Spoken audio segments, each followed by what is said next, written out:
Нет ничего невозможного, решили наши соотечественники за океаном. Канада, город Торонто. В небольшой мастерской на берегу озера Онтарио турецкий скульптор создает бюст Салавата Юлаева.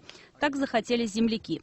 Чтобы даже за 1000 километров национальный герой родного Башкортостана был рядом. Мы очень рады, что в Канаде, в Торонто, на канадской земле мы соприкасаемся с образом Салавата Юлаева. Пока бюст в глине, затем будет отлит в металле и займет достойное место на постаменте. В этом году по инициативе семьи активистов из Уфы Самирханова в Канаде был создан свой Курултай, чтобы навести мосты между континентами.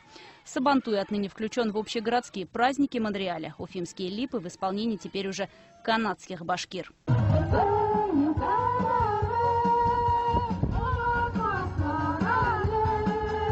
Ностальгия – это действительно то, что мы испытываем здесь. Мы объединяемся, мы проводим вечера, сабантуй, потому что на самом деле наши сердца вместе с вами, дорогие земляки.